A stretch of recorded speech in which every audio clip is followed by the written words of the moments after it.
ரிஷி ரொம்ப நன்னா அஹிம்சாவாதி. எல்லா பிராணிகளும் அந்த ரிஷிகளுக்கு பக்கத்திலேயே உட்காந்துரும். அவர் பெரிய காட்டில் இருக்கார், சிங்கம் வந்து உட்காந்துக்கும், அவர் சொல்ற கதையை கேட்கும். புலி வந்து உட்காந்துக்கும், சொல்ற கதையை கேட்கும்.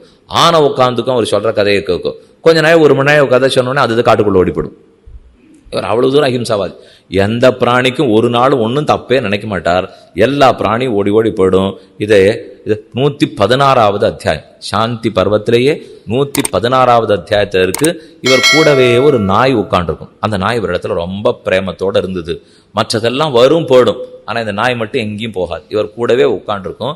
அந்த நாய்க்கு சொல்றார் கதையெல்லாம் நிறையா சொல்லிட்டு அது திருப்தியாக இருக்குது. அந்த நாய் மாம்சமே சாப்பிடாது. அந்த நாய் பால் பழம் சாப்பிடும், பழமாக சாப்பிடும், காய்கறியாக சாப்பிடும். இவர் போடுற பச்சளை கீரை எல்லாத்தையும் சாப்பிடும். அப்படியே தான் இருக்கும். மெதுவாக அங்கே இருக்கிற பிராணிகள்லாம் மாற ஆரம்பிச்சுடுச்சு. இவர்கிட்ட நல்லது கேட்டு கேட்டு பிராணி ஒன்றுக்கு ஒன்று விரோத மனப்பான்மையே இல்லை. மானும் புலியும் பக்கத்தில் பார்த்து சிரிச்சுக்கிறது, கீரியும் பாம்பு ஒன்றுக்கு ஒன்று பாம்பு சிரிச்சுக்கிறது, அதே பாம்பு மயிலும் ஒன்றுக்கு ஒன்று பார்த்து சிரிச்சுக்க ஆரம்பிச்சுடுது. ஒன்றுக்கு ஒன்று அவ்வளவு தூரம் இவர் நல்ல ஆத்ம சிந்தனத்தோடைய பிராணி ஹிம்சை கூடாதுங்கிற அளவுக்கு வளர்த்துன்னு வந்துட்டார். வேற காட்டுகள்ல மிருகங்கள்லாம் இருக்கும் இல்லையோ, இது இவர் பக்கத்தில் இருக்கிற மிருகங்கள். ஒரு நாள் இந்த நாய் மட்டும் பக்கத்தில் இருக்கிறச்சே அங்கிருந்து ஒரு பெரிய பிராணி வந்தது, ஒரு சிறுத்தை புலி. அந்த உடனே இந்த நாய் பயப்படுறது, அந்த சிறுத்தை என்னை அடிச்சிட போகிறது. இப்போ என்னால் சிறுத்தை எதிர்த்தெல்லாம் காப்பாற்றிக்க முடியாது, ரிஷியே என்னை எப்படியான சிறுத்தை இடத்துலேருந்து காப்பாற்றி விடும். ரிஷி பார்த்தார், நம்மோட இருக்கிற பிராணி அது போய் இதை அடிக்கலாமோங்கிறதுக்காக அந்த சிறுத்தை அடிக்கிறதுக்கு அவருக்கு மனசு இல்லை, அதையும் அடிக்க மனசு இல்லை, இதுவும் விட்டு கொடுக்கூடாதுன்ட்டு வேணும்னு தன் யோக பலத்தால் என்ன பண்ணார், இந்த நாயோட உடம்ப சிறுத்தை உடம்பா மாற்றி விட்டுட்டார். மாற்றினோடனே இந்த சிறுத்தை என்ன தெம்பா அப்படி நின்றுது. அந்த சிறுத்தை வந்தவுடனே இதை பார்த்தது, ஓ இதுவும் சிறுத்தை, நாம சிறுத்தை, சண்டை போடக்கூடாது, அது ஓடி போச்சு.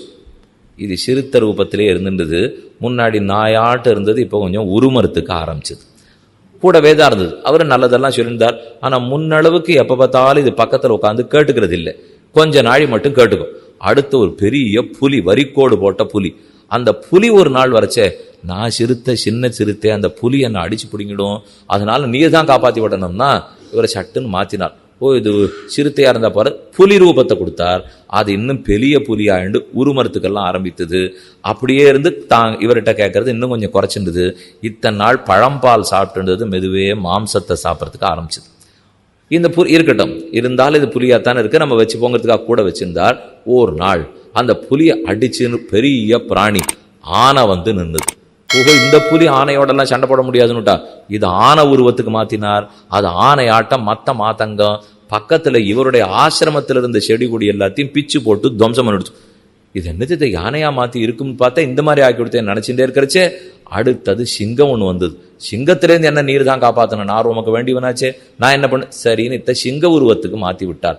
அந்த சிங்கம் ஓடி போச்சு. அதுக்கப்புறம் ஷரபம்ங்கிற ஒரு பறவை வந்தது, சிங்கத்தை கூட அடக்கக்கூடியது. அது வந்த உடனே இதை ஷரப உருவமா மாத்திட்டார். மாத்தின உடனே ஷரபம் ஓடி போடுச்சு. பெருத்த ஷரபத்தினுடைய வடிவத்தை நாய்க்கு கொடுத்தார் ரிஷி. அது அவ்வளவு பெரிய ஷரபமானோன்னு இனிமே அதை எதிர்க்கிறதுக்கு வேற பிராணி கிடையாது இல்லையோ. ஆனா தான் ஷரபம்ங்கிற திமிர், இவ்வளவு நாளா சைவ உணவா சாப்பிட்றத நிறுத்தி விடுத்தோம் இல்லையோ, அதனால ஏற்பட்ட திமிர், இந்த தேகமே ஆத்மா, தேகமே ஆத்மா நினைச்சுட்டு தான் ஷரபம், தன் அடக்கிறதுக்கு இனிமே ஆள் கிடையாதுன்னு நினைச்சுன்னுட்டு ரிஷியே கொலை பண்ண வந்தது. ரிஷி பார்த்தார், எவ்வளவு பெரிய தப்பு பண்ணிட்டேன் நான், இது ஒண்ணுமில்லாத நாயா கீழே உட்கார்ந்தது, நாயை சிறுத்தியா மாத்தி விட்டேன், புலியா மாறித்து, யானையா மாறித்து, சிங்கமா மாறித்து, ஷரபமா மாறித்து, தான் அந்த நாய்க்குள்ள இருக்கிற ஆத்மாங்கிற ஞானம் இல்லாமல் அந்தந்த சரீரத்துக்கு இருக்கிற பலம்னு இது நினைச்சு பத்தியா. கடைசியில ஏதோ ஒன்ன ஓட்டுறதுக்காக இந்த சரீரத்தை கொடுத்தா, இன்னொரு புலியை ஓட்டி விடலாம், சிறுத்தையை ஓட்டி விடலாங்கிறதுக்காக இந்த சரீரத்தை கொடுத்தார் அவர்.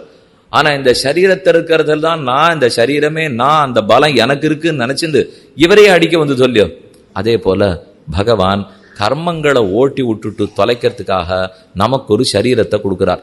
ஆனா எந்த சரீரத்தை நாம எடுத்துட்டு இருக்கோமோ நாம அந்த சரீரம்னே நினைச்சிட்டு தர்மத்தையே அழிக்கிறதுக்கு ஆரம்பிச்சுடுறோம். கடைசியில் அதுதானே பண்றோம். இப்போ ஏன்னா ஏதோ ஒரு புலி வந்தது, சிங்கம் வந்தது, அதுதானே அழிக்க வந்தது. அதுல இருந்து காப்பாத்திக்கணுங்கிறதுக்காக இவர் வேற சரீரத்தை கொடுத்தார். அதே போல பகவானும் கர்மங்களிடத்திலிருந்து, பாபத்திலிருந்து இவனை காப்பாத்திக்கட்டும், நல்ல காரியத்தை பண்ணி பாபத்தை இவன் தொலைச்சுக்கட்டும்ங்கிறதுக்காக இந்த தேகத்தை கொடுக்கிறார். ஆனா இந்த சரீரத்தையே நான் நினைத்து கொண்டு துஷ்பிரயோகம் பண்ண ஆரம்பிச்சுட்டா அதை புரிஞ்சுட்டு கடைசியில திரும்ப சட்டுன்னு நாயா மாத்திட்டாரோ. இதை அடிச்சு கொல்றதுக்கு வந்து சொல்லியோ யோகத்தால நாயா மாத்தினார். மறுபடியும் அதே போல இருந்துடுத்து. ஆக தேகாத்மாபிமானம் எவ்வளவு தூரம் படுத்துறது, தேகமே ஆத்மாங்கிறது எவ்வளவு தூரம் துன்பம் கொடுக்கும் அப்படிங்கிறத ரொம்ப ஆச்சரியமா சொன்னார்.